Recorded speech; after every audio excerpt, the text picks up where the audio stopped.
વચનામૃત પાન 378 પત્રાંક 460 પત્રાંક 460 મુંબઈ 2/10 સોમ 1949 ભાઈ કુંવરજી શ્રી કલ્લોલ. કૃપાલ દેવે આ પત્ર ભાઈ કુંવરજી કલ્લોલ જે ઉગરીબેનના ભાઈ છે, જુઠાભાઈના પત્ની, તેમના ભાઈ કુંવરજી મગનલાલ, એના ઉપર આ પત્ર લખ્યો છે. એમાં લખે છે, શારીરિક વેદનાને દેહનો ધર્મ જાણી અને બાંધેલા એવા કર્મોનું ફળ જાણી સમ્યક પ્રકારે અહિયાસવા યોગ્ય છે. ઘણીવાર શારીરિક વેદનાનું બળ વિશેષ વર્તતું હોય છે, ત્યારે ઉપર જે કહ્યો છે તે સમ્યક પ્રકાર રૂડા જીવોને પણ સ્થિર રહેવો કઠણ થાય છે.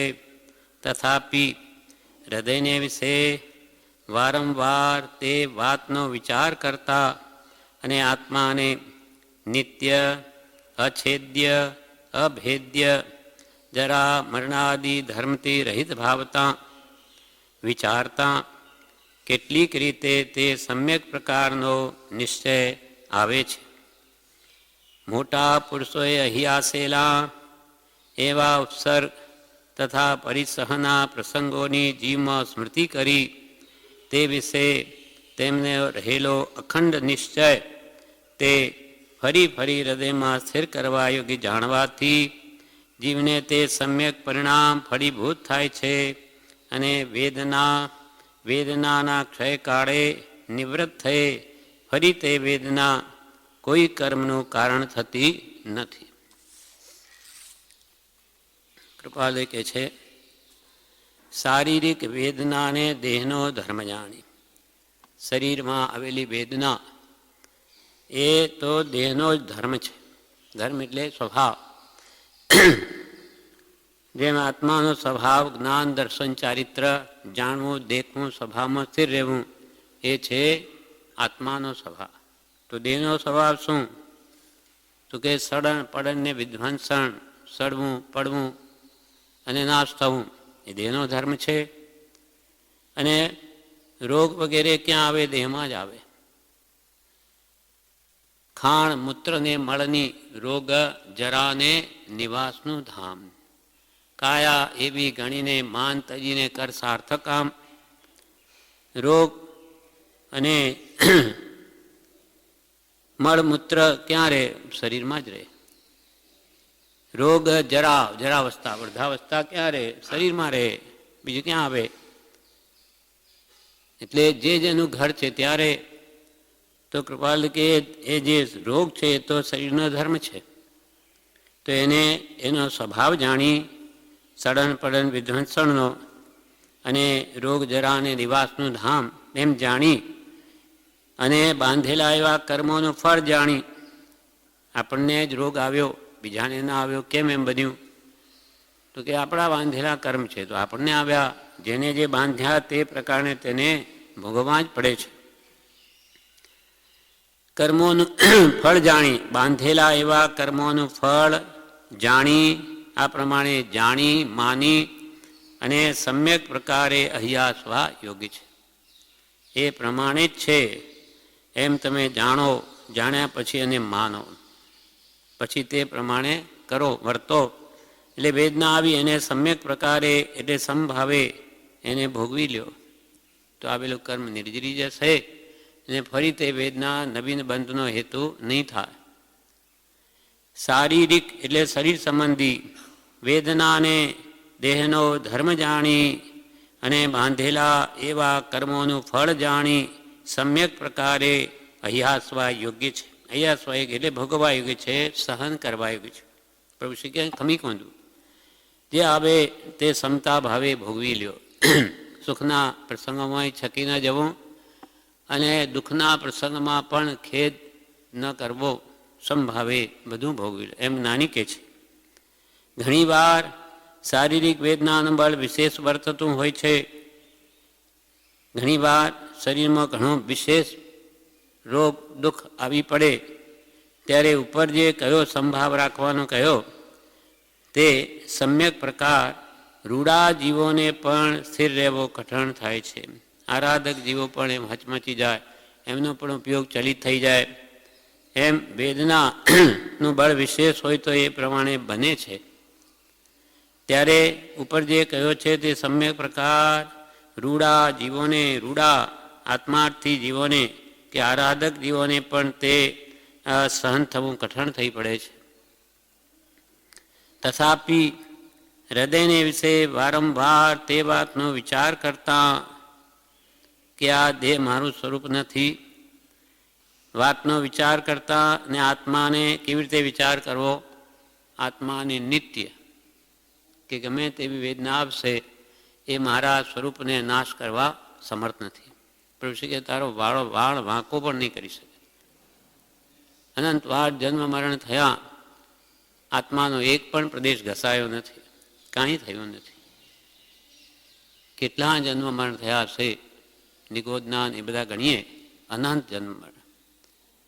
છતાં જો અગર આત્માનો એક પ્રદેશ પણ ક્યાંય ઘસાય, થોડુંક પણ વેદનાથી એને આત્માને જો ક્ષતિ પહોંચે તો આજે તો એક પણ પ્રદેશ હોય જ નહીં. અનંતકાળથી કૂટાય પીટાય તો થોડું થોડું કરતાં બધું નાશ થઈ જાય. પણ જાણ્યો કે આત્માનો કાંઈ વાળ વાંકો પણ થયો નથી, એનો કાંઈ થયું નથી. કેમ કે આત્મા કેવો છે? નિત્ય છે, અછેદ્ય છે, અભેદ્ય છે. એને કોઈ છેદી ન શકે, કોઈ ભેદી ન શકે. અને જરા, વૃદ્ધાવસ્થા, જન્મ જરા અને મૃત્યુ, એ જરાવસ્થા પણ આપણે શરીરમાં આવે તો પણ આત્માને કંઈ આત્મા ઘરડો થતો નથી. પછી આત્મા જુવાન નથી, ઘરડો નથી, વાણિયો નથી, બ્રાહ્મણ નથી. આત્મા તો છે તેવો જ છે, જ્ઞાન દર્શન ચારિત્રમય અખંડ સિદ્ધ જેવો. આત્માને નિત્ય, અછેદ્ય, અભેદ્ય, જરા મરણાદિ, મરણ પણ આત્માને નથી. દેહ જન્મ્યો તે દેહનું મૃત્યુ છે. આત્માનો તો જન્મ જ નથી તો મરણ ક્યાંથી હોય? ન મે મૃત્યુ કુતો ભીતિ, મને મરણ જ નથી તો મને એનો ભય શોનો? એમ જરા મરણાદિ ધર્મથી રહિત ભાવતા આવી રીતે વિચાર કરતા કે મારા આત્મા તો અછેદ્ય ભેદ્ય છે, એને કાંઈ પણ થાય નહીં, હું તો હંમેશા શાશ્વત પદાર્થ છું, એવો વિચારે કરીને એ ભાવ દ્રઢ કર્યા હોય તો કેટલીક રીતે તે સમ્યક પ્રકારનો નિશ્ચય આવે છે.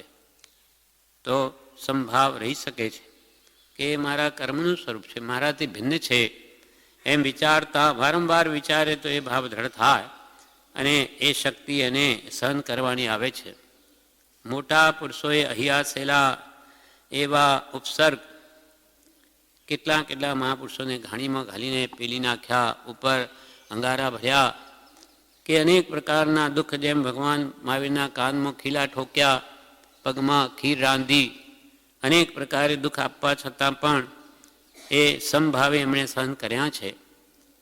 મોટા પુરુષોએ અહીંયા એવા ઉપસર્ગ તથા પરિસહના પ્રસંગોની જીવમાં સ્મૃતિ કરી, જીવમાં તે મહાપુરુષોને પડેલા ઉપસર્ગ પરિસરને યાદ કરી અને તે વખતે તેમનો રહેલો અખંડ નિશ્ચય, છતાં પણ એમની શ્રદ્ધા, નિત્ય આત્મા છપની શ્રદ્ધા દ્રઢ રહી છે. તે અખંડ નિશ્ચયને ફરી ફરી હૃદયમાં સ્થિર કરવા યોગ્ય જાણવાથી જીવને તે સમ્યક પ્રકાર એટલે સમતાનો ભાવ ફળીભૂત થાય છે. એટલે તેનામાં પણ એવી શક્તિ આવે છે કે મહાપુરુષે એટલું બધું સહન કર્યું તો એમાં મારે તો આ વળી શું દુઃખ છે? અને વેદનાના ક્ષય કાળે નિવૃત્ત થયે ફરી તે વેદના કોઈ કર્મનું કારણ થતી નથી. જો આવેલી વેદનાને સમભાવે આત્મા ભોગવી લે, હર્ષશોક કર્યા વગર, તો ફરી નવીન કર્મનો બંધ જ ન થાય. તો કૃપાલ કે ફરી વેદના આવી તો વેદના પૂરી થઈ, ક્ષય કાળે નિવૃત્ત થયે ફરી તે વેદના કોઈ કર્મનું કારણ થતી નથી. પણ એમાં જો આ ધ્યાન કરે, હા એવો કરે તો નવા બાંધે અને તેનું ફળ ફરી કર્મ ભોગવવાનું આવે. એના વિશે આપણને પત્ર સુધામાં કૃપાલદેવ બ્રહ્મચારી અનેક પત્રોમાં આ ભાવ જણાવે છે. 5/490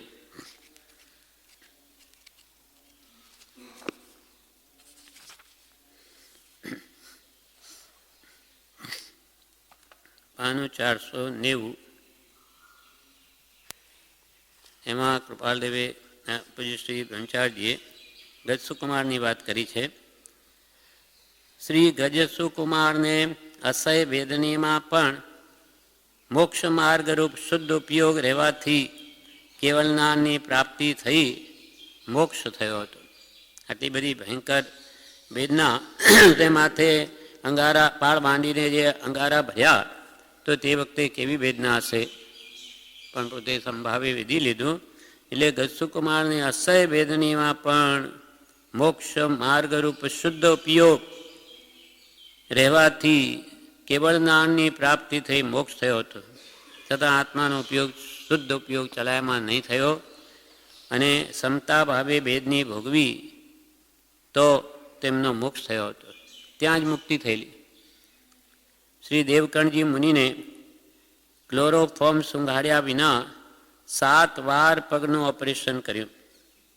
છતાં પોતે કે નહીં, મને ક્લોરોફોર્મ નહીં સુગાડવા, હું બેહોશ થવા ઈચ્છતો નથી, એમ જ તમે જે ઓપરેશન કરો. તેવી રીતે 7 વાર કર્યો.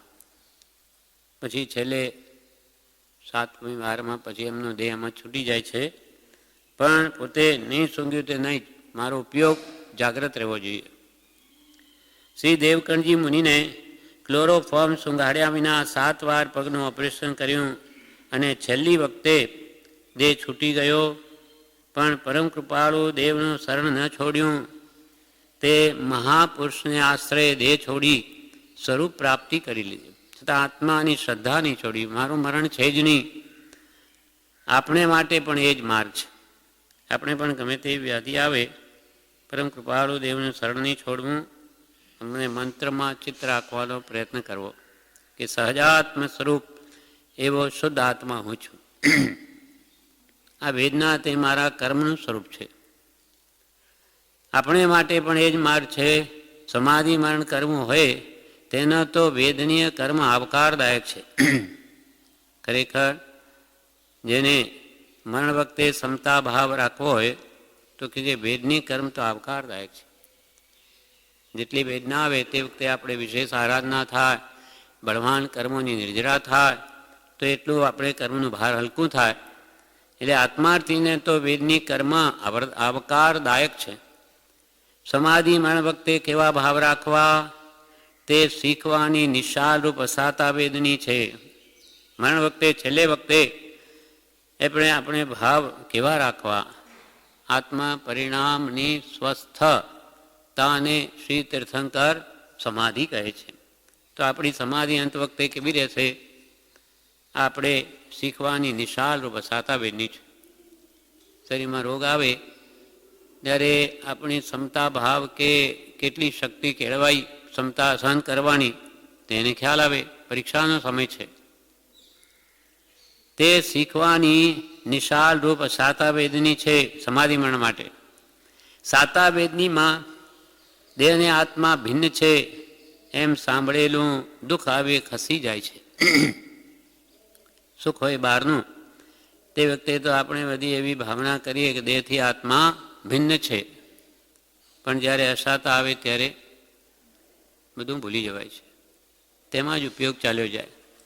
તો કે સાતા વેદનીમાં દેહ અને આત્મા ભિન્ન છે એમ સાંભળેલું તે દુઃખ આવે ખસી જાય છે. પણ વેદના ભોગવતા ભોગવતા દેહના ધર્મ અને આત્માના ધર્મ ભિન્ન વિચારીને ભાવના કરી હોય તો તે તૈયારી આખરે સમાધિ મરણ કરાવે છે જી. પણ જ્યારે વેદના આવી હોય તે વખતે પણ આપણે અભ્યાસ કર્યો હોય કે હવે દેહથી આત્મા ભિન્ન છે, આ વેદનાથી મારું સ્વરૂપ નથી, હું તો એથી ન્યારો છું, આ મારા કર્મનું ફળ છે, કર્મોદયમાં આવ્યા જવાના જ, એ કંઈ રહેવાના નહીં, પણ મારું કંઈ થવાનું છે. આ વેદના મારા સ્વરૂપને નાશ કરવા સમર્થ નથી. એમ અભ્યાસ કરવાનો સમય છે. તે વખતે આપણે કસોટી થાય વેદના ભોગવતા ભોગવતા દેહના ધર્મ, આ દેહના ધર્મ, જે દુઃખ આવે તે શરીરમાં છે, પણ મોહને લઈને જીવને દુઃખ લાગે છે. શરીરમાં મમતા છે, મોહ છે. એટલે વેદના ભોગવતા આ દેહના ધર્મ અને આત્માના ધર્મ, મારો ધર્મ શું? જ્ઞાતા દ્રષ્ટા, જાણવું જોવું એ આત્માનો સ્વભાવ છે. રાગદ્વેષ કરવાનો આત્માનો સ્વભાવ નથી. તે વખતે આમ આ કર્મના ઉદયને ભોગવતા આ દેહનો ધર્મ અને મારો ધર્મ તો એને જોયા કરવું. નાનીઓ એમ કે સામાન્ય નથી, પણ અભ્યાસ એ સિદ્ધિ છે.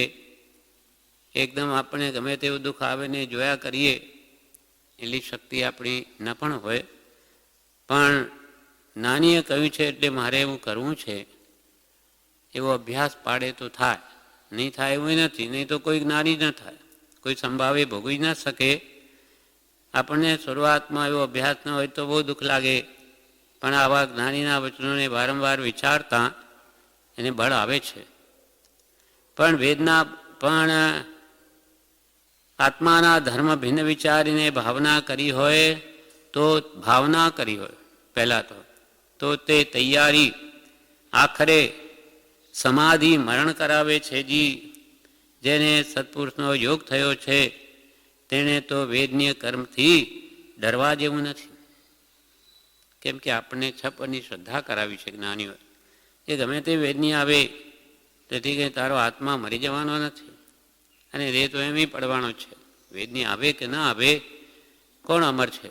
બધાને જવાનું છે. વધારે શું થવાનું? દેહ છૂટી જશે, પણ એ તો આવા અનંતવાર છોડ્યા છે. આવી બળ આપણને જ્ઞાનીઓ આપે છે. એટલે આપણે બધાને એવો અભ્યાસ પાડવાનો છે કે જે મરણ વખતે આ બળ ટકી શકે ને આપણું ચિત્ત ચલિત નહીં થાય વેદનાના કારણે. જેને સત્પુરુષનો યોગ થયો છે તેણે તો વેદનીય કર્મથી ડરવા જેવું નથી. જેટલું આવવું હોય તેટલું આવો, જેટલું આવવું હોય તેટલું આવો. પણ પ્રભુ શ્રી કે આવો કહે, આવશે નહીં. અને આ વેદની જતી રહો તો એ કે જશે નહીં, તો પછી શું કામ આપણે એને શાંતિથી ન ભોગવવી? જેટલું આવવું હોય તેટલું આવો, પોતાના કર્મ જ ઉદયમાં આવ્યા છે. પ્રભુ શ્રી એક દ્રષ્ટાંત કહેતા એમના ઉપદેશામૃતમાં છે કે એક ગામના મુખીને લોકોએ સરકારમાં ફરિયાદ કરીને એને ત્યાંથી કઢાવી મૂક્યો. એટલે બધો સામાન ભરી ગાડામાં અને લઈ જતો હતો. તેટલામાં રસ્તામાં એની બાઈએ છોકરું જણ્યું.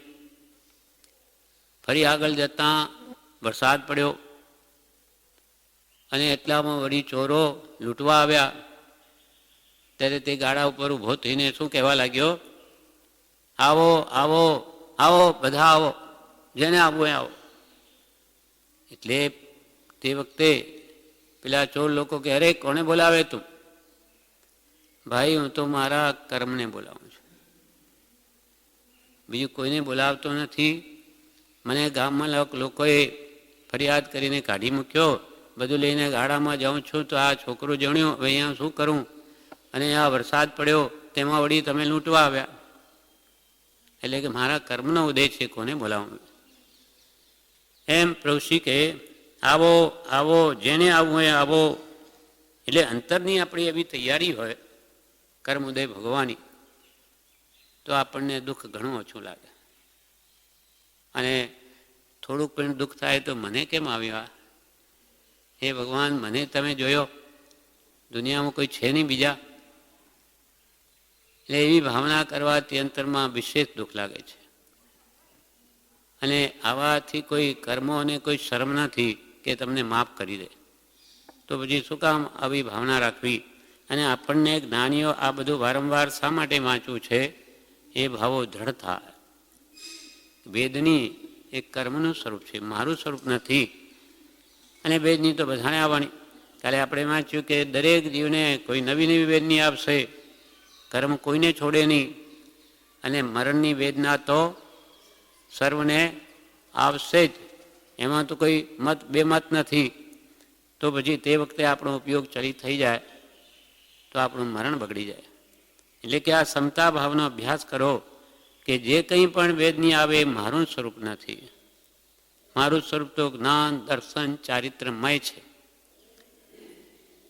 આવી તૈયારી આખરે મરણ, સમાધિ મરણ કરાવે છે. જેને સત્પુરુષનો યોગ થયો છે તેને તો વેદનીય કર્મથી ડરવા જેવું નથી કે અમને ક્યાં આવી ગયું, સારું થયું કે એટલી કર્મની દેણદારી ઓછી થાય છે.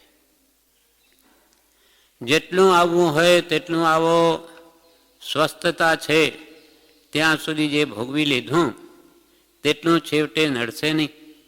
હમણાં આપણને તો આ સમયમાં વિશેષ વેદની આવે તો ઘણો મોટો લાભ છે. કેમ કે કૃપાળુ દેવનું શરણ છે અને એમના વચનો જ વાંચતા વિચારીને ભાવો દ્રઢ કરેલા હોય તો બળવાન નિર્જરાત આવ્યો છે એટલે ઘણું ભાર એનું હલકું થઈ જાય. અહીંયા જ જેટલું આવવું હોય તેટલું આવો, કેમ કે મને આ સ્વસ્થ છે, આ બધી સગવડ છે, સુવિધા છે, તો જે ભોગવી લીધું તેટલું તો પછી નડશે નહીં, એટલું તો ઓછું થયું. ગયું તે ગયું, નવું ન બંધાય તેની સંભાળ લેવાની છે. ગયું તે ગયું, જે આવ્યું છે તે પણ જવા જ આવ્યું છે. કંઈ કર્મ ઉદયમાં આવ્યા તે વેદના આવી તો એ રહેવાની નથી. આપણે કેટલી વાર બીમાર પડ્યા હોઈશું પણ કે વેદની રહી છે, બધી ગઈ છે, તેમાં આવી જવાનું. પાપના ઉદય પણ જવાના અને પુણ્યના ઉદય પણ જવાના. કેમ કે બધો ઉદય છે, આત્માનો સ્વભાવ નથી. સ્વભાવનો કોઈ કાળે અભાવ નહીં થાય. જ્ઞાન, દર્શન, ચારિત્રમાં જે આત્માનો સ્વભાવ છે એ કોઈ કાળે નાશ નહીં પામે. પણ આત્મા પોતાનો સ્વભાવ મૂકીને વિભાવમાં જાય છે, વિશેષ ભાવમાં જાય, રાગદ્વેષમાં જાય એટલે નવા બાંધે અત્યારે એના ફળ આવા જ આ સુખ દુઃખ ભોગવવા પડે છે.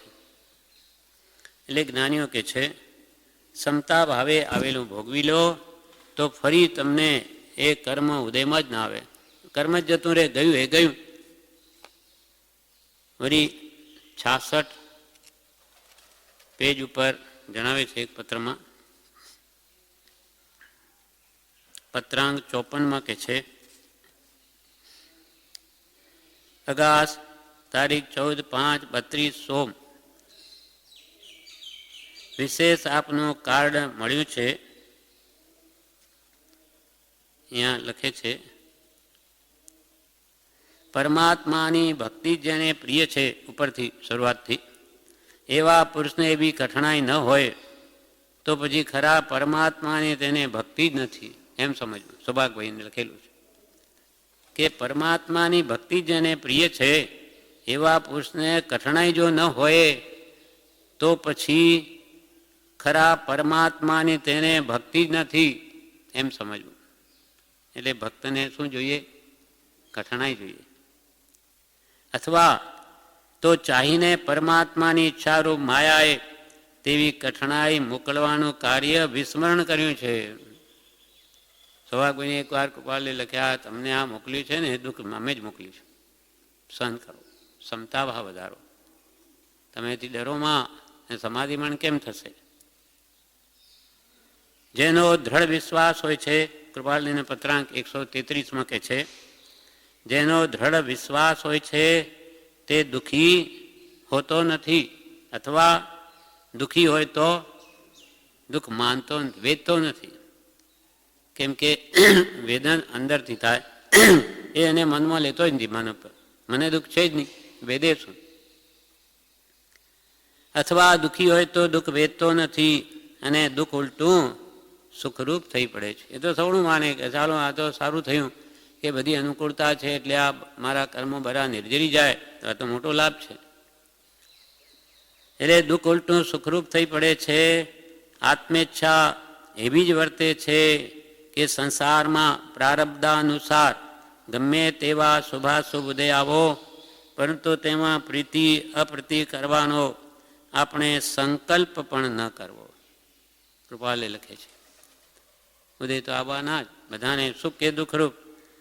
આખો સંસાર સુખ દુઃખના દ્વંદ રૂપે જ છે.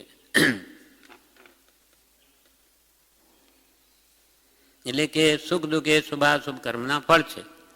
તો શુભાશુભ કર્મ તો દેહમાં આવવાના જ દરેકને.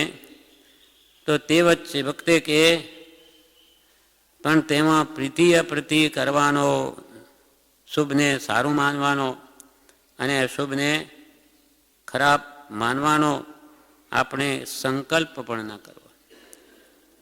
શુભ હોય તો પણ ભલે, અશુભ હોય તોય ભલે, કેમ કે એમ જ થવાનું છે. પોતાનું ધાર્યું તો થવાનું જ નથી, તો પછી ક્ષમતા જ કેમ ન રાખવી. અને શુભમાં બહુ રાજી પણ ન થવું, નહીં તો પાછું અશુભ આવે ત્યારે એટલું જ દુઃખ થશે. હવે લખે છે, વિશેષ આપનું કારણ મળ્યું. પવિત્ર પૂજ્યને આંખે વેદનીય થયાના સમાચાર જાણી ધર્માનુરાગે ખેદ થયો છે. જી હે પ્રભુ, કર્મ કોઈને છોડતા નથી. આ પ્રભુશ્રીના વખતમાંનો પત્ર છે, તે સમયમાં. એટલે પ્રભુશ્રી આજ્ઞા જે કરે તેમ બ્રહ્મચારી લખે. એટલે તારીખ છે 16/5/32. એટલે હે પ્રભુ, કર્મ કોઈને છોડતા નથી, પણ તે કર્મના ગમે તેવા કઠણોદયને પણ પરમાત્માની પ્રસાદી ગણીને પ્રસન્ન ચિત્તે આત્મવીર્ય વિશેષ ફોરબી જે ભોગવી લે છે, તેમને તે કર્મ દૂર થતાં આત્મા વિશેષ ઉજ્જવળ થયેલો અનુભવાય છે. એટલે જેટલો મેલ ધોવાય તેમ કપડામાં સફેદાઈ આવે, જેમ આવી રીતે વેદના આવે, ક્ષમતાએ ભોગવે તો એ કઠણાઈનો ઉદય એ પરમાત્મી પ્રસાદી ગણે પરમાત્માની. અને પ્રસન્ન ચિત્તે આત્મવીર્ય ફોરબી વિશેષ ફોરબી ને આવેલી વેદનાને જે સંભાવે ભોગવી લે, તેને તે કર્મ દૂર થતાં આત્મા વિશેષ ઉજ્જવળ થયેલો અનુભવાય છે. આ જગતમાં જે ભક્તો પ્રસિદ્ધ થયા છે તે સર્વે કષ્ટો સહન કર્યા છે. આપણે ભક્તોના જીવન વાંચીએ, ઘણામાં અનેક જાતના કષ્ટો, ઉપાધિઓ, તકલીફો આવે છે, પણ ક્ષમતાએ ભગવાનની ભક્તિ મળીને બધું જ એમનું જતું રહે. એ દુઃખને દુઃખ માનતા જ નથી. આ જગતમાં જે ભક્તો પ્રસિદ્ધ થયા છે તે સર્વે એ કષ્ટો સહન કર્યા છે અને પરમાત્માને સંકટ વખતે વિશેષ પ્રેમથી સ્મરણ કરનાર તે સુરવીર ભક્તો વડે પ્રભાવિત ભક્તિ માર્ગ આવા કળીકાળમાં આપણને પણ અવલંબન રૂપ નીવડ્યો છે. નાભો ભગતની વાત કૃપાલએ લખી. હવે એની ઝૂંપડી પાસે કોઈએ ચોરોએ માલ દાટી ને તો ચાલ્યા ગયા. માલ પકડાયો એટલે સરકાર શું કહે, રાજા કે ભાઈ આ ચોર જ છે. તો એને પકડીને પોલીસ લોકો એને મારે છે. જ્યારે કોરડાના મારે ત્યારે પોતે શું કરે, ભક્તિ કરે છે. ત્યાં ગોસાઈજી આવીને કહ્યું, એમના સંતો મોટા કોઈ ગુરુ જેવા હશે, કે ભાઈ તું કહી દે ને કે ચોરી મેં નથી કરી, કોઈ બીજાએ કરી છે. તો કે એવું કહીને છૂટવા કરતાં આ દેહને માર પડે તે શું ખોટું, કે એથી મને વિશેષ ભગવાન યાદ આવે છે, વિશેષ સ્મરણ થાય, ભક્તિ વિશેષ થાય છે. તો આ તો એક ભક્તિ કરવાનું વિશેષ નિમિત્ત છે. અને આ દેહને શું કરવો છે, એટલે કે કેટલો દેહ પ્રત્યે મમત્વ ભાવ ઘટી ગયો, દેહાધ્યાસ, અને છૂટે દેહાધ્યાસ. તો નહીં કરતા તું કર્મ, નહીં ભોગતા તું તેનો એ ધર્મનો મર્મ. એટલે અહીંયા કહે છે કે તે સુરવીર ભક્તોએ પરમાત્માને સંકટ વખતે વિશેષ પ્રેમથી સ્મરણ કરી એ પ્રભાવિત ભક્તિ માર્ગ, ભક્તો વડે પ્રભાવિત ભક્તિ માર્ગ આવા કલિકાળમાં આપણને પણ આવો અવલંબન નીવડ્યો છે, આપણને પણ એવો ભક્તિ માર્ગ મળ્યો છે. અને આપણા ઉદ્ધારનું કારણ પણ તે જ ભક્તિ માર્ગ છે. આ જીવ અનાદિકાળથી દેહની કાળજી કરતો આવ્યો છે, પણ તેથી કલ્યાણ થયું નથી. તેની આખી જિંદગી આપણે સંભાળ લઈએ છીએ, પણ આ દેહ અંતે દગો જ દે છે. પણ તેથી કલ્યાણ થયું નથી. પણ જે પ્રસંગોએ એ દેહની પ્રિયતા ઘટે તેનું મિથ્યા મોહકપણું ઘટે, તેનું પરાધીનપણું, અસૂચિપણું અને વંચકપણું, ક્ષણભંગરપણું સમજાય. તે પ્રસંગો જીવને જાગૃત કરનાર અને પરમ હિતસ્વી છે. એ અનાદિકાળથી આ દેહની તો સંભાળ લીધી છે, પણ જ્યારે આ વાતને આ સમજાય ને કે આ દેહને એટલો બધો પ્રેમ કર્યો, દેહ પ્રત્યે આ મિથ્યા મોહ જ હતો, અને આ શરીરનું પરાધીનપણું, અસૂચિપણું, ક્ષણભંગુરપણું, એ જેમ જેમ જીવને સમજાય તેમ કે છે એમાં જાગૃતિ આવે છે, આત્મભાવ વિશે દ્રઢ થાય છે. આત્માર્થી જીવો તો 5 ઇન્દ્રિયરૂપ શત્રુનું બળ ઘટે તેવા પ્રસંગોને વધાવી લે છે. આત્માર્થીના લક્ષણ. મતાર્થી સંસારી જીવ હોય તો આ શરીરને ઇન્દ્રિયોને કેમ વિશેષ પોષણ મળે એમ કરે. જ્યારે આત્માર્થી જીવ તો કે 5 ઇન્દ્રિયનું બળ ઘટે છે ને, આવી રીતે શક્તિ હણાય છે રોગ આવે ત્યારે, તો કે સારું, એ 5 ઇન્દ્રિયરૂપ શત્રુનું બળ ઘટે તેવા પ્રસંગોને આત્માર્થી જીવો વધાવી લે છે, અને તેવા પ્રસંગે દેહાધ્યાસ ઘટે અથવા છૂટે તેવા સત્પુરુષાર્થને જાગૃત કરી આ અસાર સંસારમાંથી વૈરાગ્યરૂપ સાર પ્રાપ્ત કરવા સમર્થ થાય છે. દુઃખ આવે એટલે વૈરાગ્ય ભાવ સહેજે રહે. સુખમાં તો સુમિરણ સબ કરે પણ દુઃખમાં કરે ને કોઈ. જો સુખમે સુમિરણ કરે દુઃખ આયકો હોય, એટલે દુઃખમાં ભગવાન સાંભળે છે, સુખમાં તો કે સોની સાંભળે. સત્પુરુષાર્થને જાગૃત કરી આ અસાર સંસારમાંથી વૈરાગ્યરૂપ સાર પ્રાપ્ત કરવા તે સમર્થ થાય છે. મહાપુરુષોની એવી માન્યતા છે કે મિથ્યાત્વ સહિત સ્વર્ગના સુખ અને ભોગવિલાસ હોય તે ભૂંડા છે. જ્ઞાની પુરુષો શું કહે કે મિથ્યાત્વ સહિત દેવલોક પણ ખોટો, મિથ્યાત્વ સહિત સ્વર્ગના સુખ અને ભોગવિલાસ હોય તે ભૂંડા છે, પણ સમ્યક્ત્વ સહિત નરકની અસહ્ય વેદની હોય તો પણ તે સારી છે. કારણ કે સમ્યક્ત્વ રૂપી સમજણથી કર્મનું સ્વરૂપ સમજાય છે કે તે છૂટવા માટે આવ્યા છે, તે સમભાવે સહન કરવાથી ફરી ભોગવા નહીં પડે. સમજણ સમ્યક દર્શનથી આવે, અને એ સમજણના કારણે એ સમ્યક દ્રષ્ટિ એમ સમજે છે કે આ કર્મનો ઉદય આવ્યો એ તો જવા આવ્યો છે, મને છોડાવે છે કર્મોથી, એટલે સમભાવ્યો સહન કરી દઉં તો ફરી કર્મ આવે જ નહીં, ભોગવા નહીં પડે. કારણ કે નરકમાં સમ્યક દ્રષ્ટિ સહિત નરકમાં જવું સારું, પણ મિથ્યાત્વ સહિત એટલે સમ્યક દર્શન રહિત દેવલોક પણ ખોટો. કેમ કે અજ્ઞાની મિથ્યાત્વી દેવલોકમાં જઈને સમ્યક દર્શન થવું તો મુશ્કેલ છે, પણ હોય તો પણ જતું રહે છે. વિશેષ મોહમાં એને આસક્તિ પદાર્થોમાં થઈ જાય તો એ સમ્યક દર્શન છોડી પણ દે ત્યાં. જ્યારે નરકમાં તો અત્યંત દુઃખ છે, એટલે ત્યાં સમ્યક દર્શન જવાના ચાન્સ નથી. એટલે કે સમ્યક દર્શન સહિત નરક સારી અને આ મિથ્યાત્વ સહિત દેવલોકના સુખ પણ ખોટા. આવી સમજણ જેને આવી છે તેને કર્મના ઉદય આવે તો એ છૂટવા માટે આવ્યા છે, તે છૂટવા માટે આવ્યા છે, તેને સમભાવે સહન કરવાથી ફરી ભોગવા નહીં પડે, અને તેની મુદત પૂરી થયે તે ઊભા રહેવાના પણ નથી. આપણે જ્યારે રોગનો સમય વેદનીનો સમય પૂરો થઈ ગયો પછી આપણે કહીએ કે હમણાં થોડા દિવસ ફરી રહે તોય નહીં રહે, તો પછી જે થવાનું છે તે જ થવાનું છે. તે સમયમાં વિશેષ નિવૃત્તિ મળી છે તો મારા આત્માનું કામ નહીં કરવું, કેમ નહીં કરવું?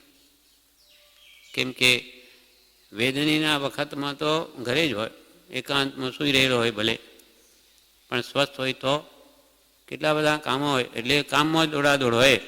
તો વેદનીના વખતમાં તો એમ માનવું કે મને નિવૃત્તિ મળી છે એટલે મારે જો આત્મભાવના વિશેષ કરી શકું એમ છે. જોકે અત્યંત વેદનીમાં તો એને ઉપયોગ રહેવો મુશ્કેલ છે, પણ અભ્યાસે તે પણ બની શકે છે. પહેલાંથી અભ્યાસ જારી હોય તો એમાં પણ એ રહે, એ જ યાદ આવે. એટલા માટે સમાધિ માટે 36 માળાઓ લોકો ગણે. શા માટે? કે એ ભાવો હંમેશા એના મનમાં રહે. ગમે તેવી વ્યાધિ આવે, દુઃખ આવે, પણ મન મંત્રમાં જ ફર્યા જ કરે. એ સ્મરણમાં રહેતું હોય તો કેટલો મોટો લાભ. વેદની પણ ઓછી જણાય અને આ અશુભ કર્મની બળવાન નિર્જરા. એમ સમજણથી સમ્યક દ્રષ્ટિ જેને કર્મનું સ્વરૂપ સમજાયું છે તે માને છે કે આ કર્મ છૂટવા માટે આવ્યા છે, માટે તેને સંભાવે સહન કરી લઉં તો ફરી મને ભોગવા નહીં પડે અને તેની મુદત પૂરી તે કર્મ ઊભા રહેવાના પણ નથી. માત્ર જ્યાં સુધી એ પાપ કર્મનો ઉદય છે ત્યાં સુધી તે આત્મવીર્ય વધારવાનું નિમિત્ત હોવાથી શિથિલ કરી નાખનાર પુણ્ય કર્મ કરતાં પણ તે બહુ ઉપયોગી છે. જ્યાં સુધી આપણે પાપનો ઉદય હોય અશાતાનો અને આત્મવીર્ય વધારવાનો નિમિત્ત હોવાથી એને શિથિલ કરી નાખે એવા પુણ્યકર્મ શું કરે?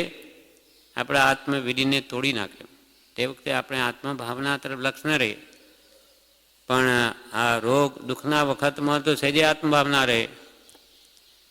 આવા પુણ્યકર્મ કરતાં પણ તે અસાતા વેદની બહુ ઉપયોગી છે એવી સમજણથી શ્રી ગજસુકુમાર જેવા નાની ઉંમરમાં પણ મહાત્માપણું પામી મોક્ષે ગયા. 12 વર્ષની ઉંમરમાં એવો વિવેક પ્રગટ્યો તો ઠેઠ મોક્ષે ચલા ગયા. મનુષ્ય ભાવ દુર્લભ છે. ભલે રોગી હોય, સમકીતી રોગી ભલો, જાકે દેહન ચામ વિના ભક્તિ ગુરુરાજ કી કંચન દેહ નકામ.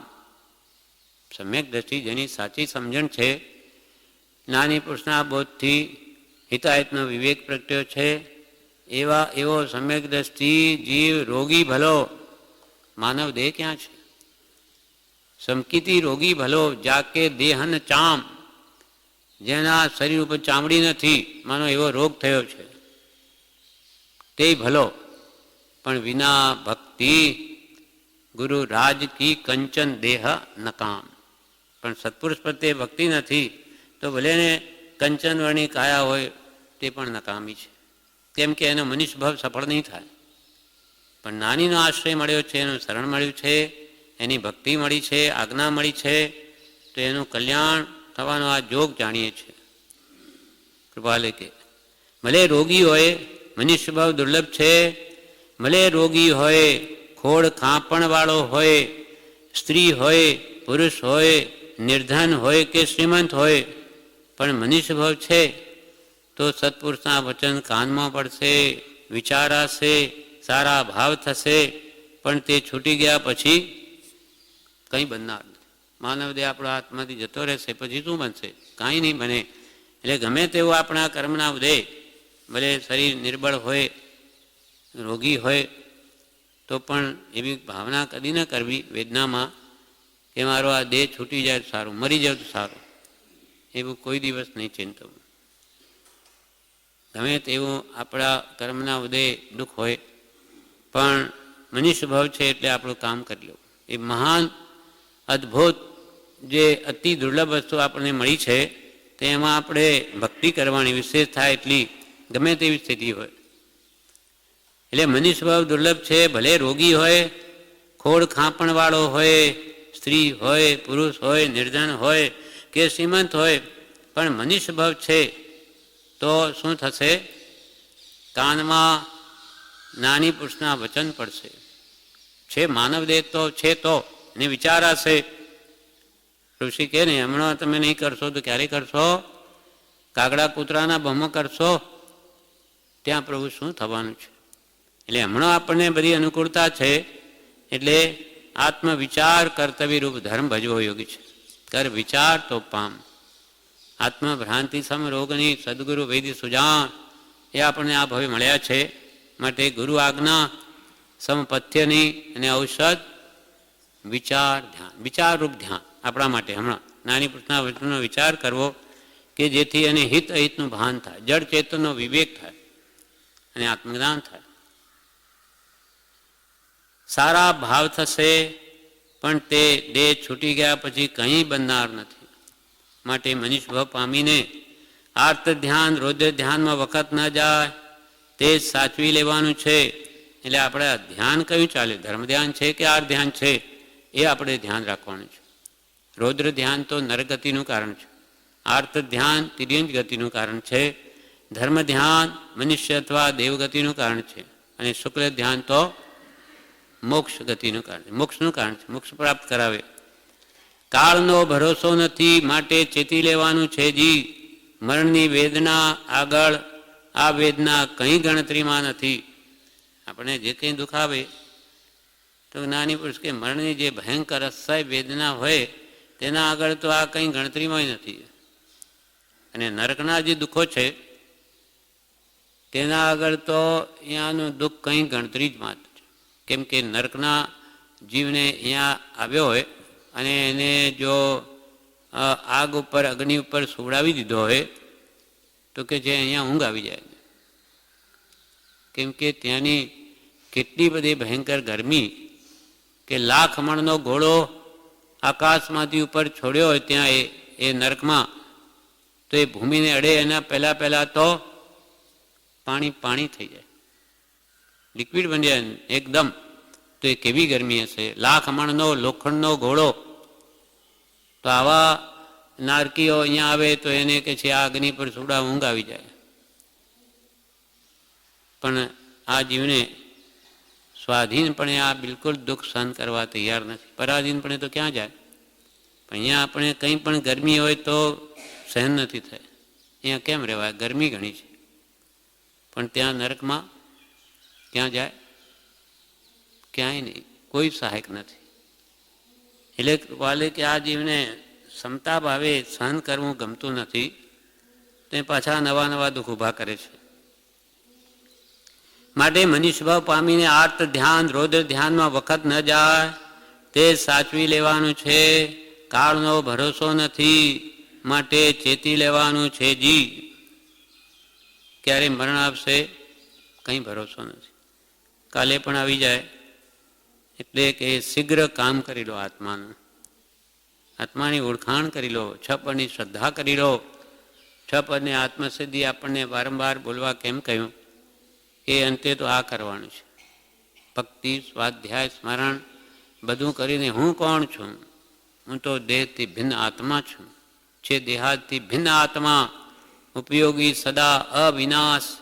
એમ જાણે સદગુરુ ઉપદેશથી રે કયું જ્ઞાન તેનું નામ ખાસ. ખાસ ખાસ ને ખાસ પુરુષ કે મૂળભૂત આ છે. સહજ આત્મ સ્વરૂપની ઓળખાણ કરવાની. શુદ્ધ આત્મા પોતાનો કેવો છે, અદ્ભુત છે, અજર અમર અવિનાશી ને દેહાતીત સ્વરૂપ છે, દેહથી જુદો છે. હવે એ અરૂપી વસ્તુ છે એટલે આપણને દેખાતો નથી, એટલે જોઈએ તેવું શ્રદ્ધાન થતું નથી. તો એના ગુણધર્મ જ્ઞાન દર્શન ચારિત્રમય આત્માનો ગુણ છે. આત્મા વગર કોઈ જાણી ન શકે, જોઈ ન શકે.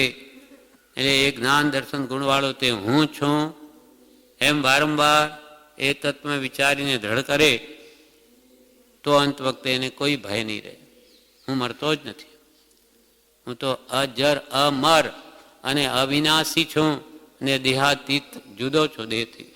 આ ભાવ સ્વસ્થતા હોય ત્યારે વારંવાર વિચારને દ્રઢ કરેલું હોય તો જ મરણ વખતે સંભાવ રહે અને સમાધિ મરણ થઈ જાય. અને એક વારનું સમાધિ મરણ સર્વ કાળના અસમાધિ મરણને ટાળે છે. કેટલો મોટો લાભ. અને એક ભાવ સંભાળવાનું છે. નાનીઓ કે એક ભાવ આ કરી તો જુઓ, આ ખતરો. અનંત ભાવ આ દેહને અર્થે ગાળ્યા છે, એક ભાવ આત્માને અર્થે ગાળીને જુઓ તો અનંત ભાવનું સાટું વળી રહેશે. અને એક ભાવનું અનંત દુઃખ નહીં વધારવાનો પ્રયત્ન સત્પુરુષો કરે છે. મરણની વેદના આગળ આ વેદના કઈ ગણતરીમાં નથી. અને જેને સહન કરવાની ટેવ પડશે, અને જેને વેદની સહન કરવાની ટેવ પડશે તે સમાધિમણ માટે તૈયારી કરે છે એ ચોક્કસ છે. બ્રહ્મચારી કે ચોક્કસ વાત છે. જે અહીંયા ક્ષમતા ભાવ એ દ્રઢ કરે એ એટલે કે બીમારીને ક્ષમતા ભાવે સહન કરવાની જે તૈયારી કરે છે તેનું સમાધિમણ ચોક્કસ થશે. સહનશીલતા, ક્ષમા, ધીરજ, સમાધિ મરણમાં મિત્રો સમાન સહાય કરશે મન ધરો પ્રભુ ચરણમાં. એમ વિચારી સંભાવ, સહનશીલતા, ચિત્ત પ્રસન્નતા, નિરાકુળપણું, ધીરજ, શાંતિ આદિ ખમી ખૂંદવાના ગુણને વધારવા પુરુષાર્થ કર્તવ્ય છે જી. આ ખમી ખૂંદવું, સહન કરવું, સંભાવ, નિરાકુળ રહેવું, આકુળતા થવા ન દેવી, ગમે તેવા ઉદયમાં ધીરજ રાખવી, શાંતિ રાખવી, આ જે અભ્યાસ કરશે તેનું કે સમાધિમણ અવશ્ય થશે. આ કાળજી રાખતા નથી માટે આ કાળજી રાખતા નથી કે આ સેવા કરતા નથી એવું લાવી ચીડિયો સ્વભાવ થવા દેવો ઘટતો નથી. એટલે કે મારી તમે કાળજી નથી રાખતા, સેવા નથી કરતા, આવી રીતે કુટુંબીઓને કહેવું નહીં. આપણા કર્મ ઉદય જે પ્રમાણે થઈ રહ્યું છે જોયા કરવું. સેવા કરે એમની ભાવના, ન કરે તો એ મનમાં લાવવું નહીં. નહીં તો એ ન કરે તો આપણને દુઃખ થાય. નહીં તો પછી એનો સ્વભાવ ક્રોધી બની જાય. કંઈ જોતા જ નથી, ધ્યાને નથી આપતા. તારા કર્મ છે, નથી જોતા તો તારા પ્રત્યે એવો ભાવ એમને કેમ આવ્યો? તે કંઈ સારું નહીં કર્યું હોય એમના પ્રત્યે, તો આવો ભાવ આવ્યો તો તારી સંભાળ નથી લેતા. આ ભાવો પહેલાં સ્વસ્થ હોઈએ ત્યારે આ વિચારીને આ ભાવો દ્રઢ કરી લેવા જોઈએ. તો કે જે મરણ વખતે કોઈ સંભાળ લે ન લે, મારે સંભાળ મારે જ લેવાની છે. હું મારા આત્મભાવમાં રહેવાનો પ્રયત્ન કરું તો શરીરની સંભાળ લેવાના, બીજું શું લેવાના? શરીરની સંભાળ મારે લેવી જ નથી એમ પહેલાં તૈયારી કરી દે તો એને કોણ દુઃખી કરી શકે? આ કાળજી રાખતા નથી કે આ સેવા મારી કરતા નથી એવું લાવી ચીડિયો સ્વભાવ થવા દેવો ઘટતો નથી. જે થાય તે જોયા કરવું એ શ્રેષ્ઠ ઉપાય છે. જે થાય તે જોયા. આ બધા અભ્યાસે કરીને આ બધા સિદ્ધ કરવાનું કે છે. જે થાય તે જોયા કરવું એ શ્રેષ્ઠ ઉપાય છે. આત્માનો ધર્મ જાણવો અને દેખવું એ છે તે સદાય સ્મરણમાં રાખવા યોગ્ય છે. મારે તો મારો સ્વભાવ શું છે? જાણવું, દેખવું, નાતા દ્રષ્ટા અને સ્વભાવમાં સ્થિર રહેવું. જ્ઞાન, દર્શન, ચારિત્ર. આપણને જાણીએ છીએ, જોઈએ છીએ, પણ સાથે પાછો રાગદ્વેષ કરીએ છીએ, સારું ખોટું કરીએ છીએ, એટલે દુઃખ ઊભું થાય છે. એના ફળ તો હજુ આગળ આવશે, પણ હમણાં જ આ ભાવ રાગદ્વેષના થાય છે ત્યાં જ અહીંયા સુખ દુઃખ અનુભવાય છે. હમણાં અહીંયા જ તો કે આવું આત્માને વિભાવો નહીં જવા દેવો. જ્ઞાતા દ્રષ્ટા એ રહે તો એને કોઈ દુઃખ જ નથી. જે થાય તે જોયા કરવું એ શ્રેષ્ઠ ઉપાય છે. આત્માનો ધર્મ, આત્મા ધર્મ એટલે સ્વભાવ, મૂળ સ્વભાવ, જે જાણવું અને દેખવું. જ્ઞાન ન દર્શન એ તો આત્મામાંથી કદી જઈ ન શકે. આત્માનો ધર્મ જાણવું અને દેખવું એ છે તે સદાય હંમેશા સ્મરણમાં રાખવા યોગી છે. જે વેદના થાય છે તે દેહનો ધર્મ છે અને પૂર્વે બાંધેલા એવા જડ કર્મના વિપાક દેખાય છે. જે કે છે વેદના આવી તે દેહનો ધર્મ છે અને પૂર્વે મેં જે કર્મ બાંધ્યા તે જ ઉદયમાં આવે એનું ફળ. વિપાક એટલે ફળ, એનું ફળ છે. મેં બાંધ્યા એટલે મારે ભોગવવા. કૃપાલ અમે કર્મ બાંધ્યા માટે અમારો દોષ છે. અને આપણે જો ન બાંધ્યા હોય તો આપણે ભોગવા ન પડે. આપણા જ બાંધેલા હોય તો જ ભોગવા પડે, કે બીજાના આપણને ન આવે.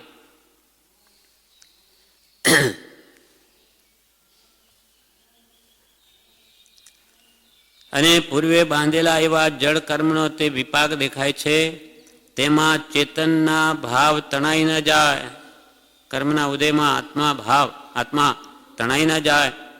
આમ થાય તો સારું, આમ ન થાય તો સારું એવા વિકલ્પોમાં જીવ ચડી ન જાય ને માત્ર સ્મરણમાં રહે અને ચૈતન્ય સ્વરૂપ શુદ્ધ છે, નિર્વિકલ્પ દ્રષ્ટા રૂપ છે, તે વારંવાર ધ્યાનમાં રહે માટે પરમ કૃપાળુ દેવાદિદેવ શ્રીમદ રાજચંદ્ર પ્રભુનું શરણ વારંવાર સ્મૃતિમાં લાવી તેમની સમજ, તેમની સહનશીલતા, તેમની નિષ્કારણ કરુણાને વારંવાર સ્તવવાથી પણ કલ્યાણ થાય છે જી.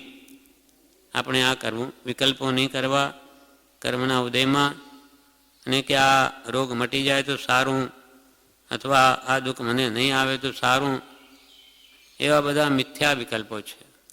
કેમ કે જે ઉદયમાં તે આવશે જ, રડતા ભોગવો કે હસતા ભોગવું જ પડશે. તો પરમ કૃપાળુ દેવ કૃપાલદેવનું શરણ રાખી તેમણે એમની સમજ શું છે આ સમજી આપી આપણને, ક્ષમતાએ સહન કરવાનું. અને એમણે કેટલું સહન કર્યું છે. કૃપાલદેવને કેવી વેદના હતી, બધું સંભાવે. માએ પૂછ્યું કે તમને ભાઈ કેમ છે? તો કૃપાલદેવ શું કહે, અમને સુખે નથી માં અને દુઃખે નથી, એમ કાંઈ નથી, અમે મારા સ્વભાવમાં છીએ, એ તો બધો કર્મના ઉદય આવીને જાય છે. એમ નિષ્કારણ કરુણાને વારંવાર નાની પુરુષને સભી કલ્યાણ થાય છે જી.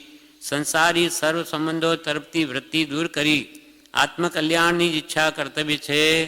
આત્મા એકલો છે અને નિશ્ચયથી તે અસંગ છે, અજર છે, અમર છે, શાશ્વત છે, પરમાનંદ સ્વરૂપ છે. તે આત્મા રોગી નથી, તે આત્મા દુઃખી નથી, રાગી નથી, દ્વેષી નથી. આવી આત્મભાવનાથી નાની મૃત્યુને પણ મહોત્સવ રૂપ માને છે. પ્રભુ શ્રી શું કે અમારે તો મૃત્યુ મહોત્સવ છે, મહાન ઉત્સવ છે. કેમ કે હવે અહીંયાથી તો અમે આગળ જવાના, ઉચ્ચ દશા પામવાના, અને આખી જિંદગી આત્મભાવના ભાવી હોય તો એનું હવે ફળ મળશે. જેમ ઉચ્ચ પોસ્ટ મળે કોઈને તો એ સારું માને, એ અમારે શું દુઃખ છે, અને આ ગઢું થયેલું શરીર એનાથી છોડાવનાર કોણ છે? મરણ જ છે. મરણના આવે તો દુઃખમાંથી કોણ છોડાવે? એટલે બધી રીતે લાભ છે. એટલે જ્ઞાનીઓ તો મૃત્યુને મહોત્સવ માને છે. જ્ઞાની પુરુષો મરણથી ડરતા નથી, પણ જન્મથી ડરે છે. કેમ કે જન્મ છે તો મરણ છે, જન્મ છે તો વૃદ્ધાવસ્થા છે, જન્મ છે તો રોગ છે, જન્મ છે તો આદિ વ્યાધિ ઉપાધિ બધી છે. જન્મ જ ન હોય તો શું છે? કાંઈ જ નથી. એટલે જ્ઞાની પુરુષોને જન્મનો ડર છે. એટલે કૃપાલદેવ સંબંધી બ્રહ્મચારીએ લખ્યું, લેવો નથી પુનર્જન્મ એવી જે દ્રઢતા ધરે, રાજચંદ્ર ગુરુ એવા સેવવા મન આધરે. જેને પુનર્જન્મ લેવો જ નથી, કૃપાલદેવ કે અમારે બીજી માં કરવી નથી, આત્મભાવે ફરી જન્મવાની નિશ્ચલ પ્રતિજ્ઞા છે. અમે બાધા લીધી છે. શું? એ ફરી અમારે જન્મ નથી, પણ કેવી રીતે? આત્મભાવે. અમારે ભાવથી જન્મવું નથી, કોઈ જન્મ લેવો નથી, પણ ઉદ્યાધીન કર્મના અધીન એક ભાવ લેવો પડે.